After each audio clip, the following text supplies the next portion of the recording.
Hey, how's it going, everyone? Welcome back to another Saberforge review. I know it's been a while. I know it's been some time since I posted up another video, um, especially a review video. So I do apologize about that. I got two sabers to review, this one and one other one. So I'm gonna try and knock it out.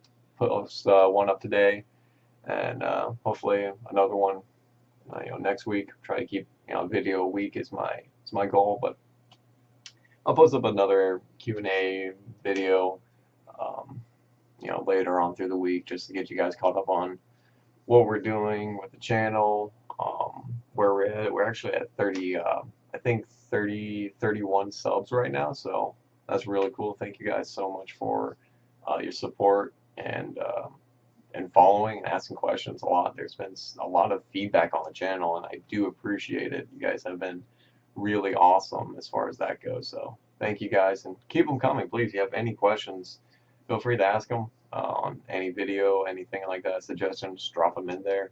Um, I'll I'll give you guys a shout out back when I can. But yeah, expect the video later on to get you all caught up on what's going on with the channel. But thank you guys for your support thus far. So let's just jump into it. Today we're going to go over the Saberforge's Archon. Gorgeous though, one of my personal favorites. I saw the concept art and loved it, and when they came out with it, I even loved it more. So it lived up to my hype, which is really cool. So yeah, I'll just start down here, the pommel. Really cool pommel. It's actually, yeah, that's the pommel. So there's that little bit there. It's a nice flush pommel. It's not too bad. Kind of very unique in the aspect. One big thing is it does have a D-ring. So like Luke Skywalker's and Anakin's first lightsaber, you can clip it to your belt if you wish. It's a neat thing to have. You can easily take it off. You just gotta pull it apart and it pops out, no problem. So it's cool. It's a unique thing. I like unique. Um, and up here we got the Cover Tech Knob 2.0 Cover Tech Knob, as always, a gorgeous, gorgeous thing. Just attention to the detail is amazing. And speaking of which, the attention to detail on this hilt is superb. They have a lot of etchings and everything else just scattered throughout the entire hilt. It is gorgeous. Um, just look at all that etchings through there.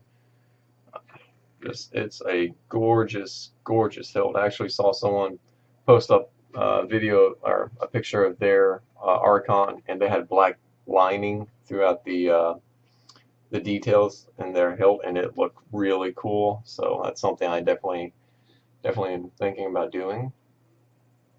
But we'll see. We'll see what happens. But yeah, this detailing is the same throughout the entire lower hilt. Just scattered throughout the whole bottom. Is really cool. And then you got a little bit more etchings up there, groovies right down through here, which are sharp. But the cool thing is this piece and this piece up here are two separate pieces from the main body. So you can slide them off and really get in there with sandpaper and sand it down. That's what I did. So that's the only issue really, is it's sharp. I did slice my fingers several times, so do sand it down if you plan to go barehanded sabering with it. So, but the detail on it's gorgeous. Just, oh man, it's awesome. And this part is my favorite, where the two pieces come, like, try to meet up. It's very, very nice. Up here you have, this is just a warrior tier, but this is the igniter. This is where you put your recharge port if it was a higher tier. Mine's just a warrior, just as good. And then up here we have the waves, or I'm not even sure what to call them, just extra detailing. And up through here, more detailing. I don't know if you can get in there, but even that's sketched in very nicely. Little control box. You remove that, you can remove the first piece, remove the 2.0 Cotec knob and the pommel. This piece comes off. But yeah, this people were wondering if this piece is like really thin, flimsy, and it is not at all. Like it's pretty solid. It's not going anywhere. And it's also detailed in there too, which is really cool. It's really awesome. They've done a heck of a job with this hilt. It's nice. Really long though. Like it's really long, which I like. I like longer hilts, longer points to grab, just because when you're doing flourishes, when you're spinning, it's a really good thing to have extra room to grab, especially when you're blocking and everything else. It's just nice to have extra points to move in, to get different positions, leverage, stuff of that nature. So it's really cool. And I got this guy in the Cyan, and oh, the Cyan. Let me tell you, the Cyan is gorgeous. Let me actually just fire it on for you now. And you might recognize the coloring right away, and you definitely will want to put the blade in. It's Luke Skywalker's Anakin's first lightsaber, that blue, and it is very, very, very pretty. In person, it's more icy kind of color, but on camera, it just shines that. Well, in Episode 7, it shines that blue. It is awesome. So, let me get a blade in.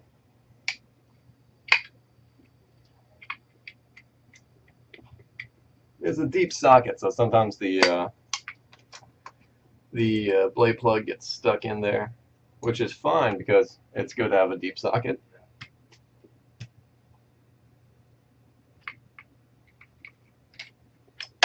There we go. When in doubt, use enough force, anything will work.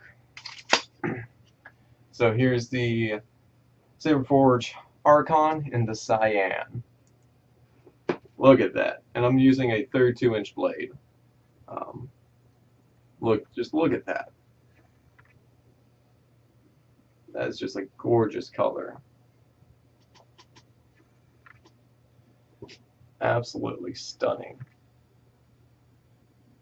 This is my favorite color so far. It's really nice.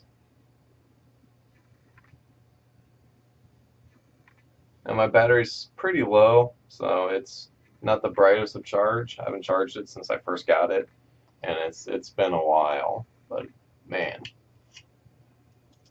it is a gorgeous color, very nice. Complements the hilt in my opinion. I recommend both the Saber and the Cyan. You know, play around with it. You know, get a couple of variations, especially with the quick connects that Saberforge is coming out with. You can definitely just pop in and out colors like no tomorrow. So I plan to get several colors to see how that goes. But yeah, this excuse me, this Saber, it's awesome. Definitely one of my top 5 so far. It's very, very pretty, very comfortable to wield. As I mentioned before, it does have a deep socket, so using the 26-inch blade for combat, I don't really recommend it. It's weird to wield. You get a long hilt, but a short blade. It's awkward. Even the 32 fits just about right, but you can get away with 37. That's just because the longer handle, you have more room to move and like reach people with. So when you put in a longer blade, it kind of complements itself. So just a little heads up there. You know, keep that in mind if you're looking to buy a saber. If it's a smaller hilt, go with the 32-26. If it's a larger hilt, go with the 32-37. That's just my opinion. That's how I like things. You know, you might be different. We all have our own vices. So this has been my review of the Saberforge's Archon and the Saberforge's Cyan. So hope you guys liked this video. If you did, please drop down a like. Have any questions, please feel free to drop them down in the comment section below. And if you guys have any other questions, just let me know. All right, y'all take it easy.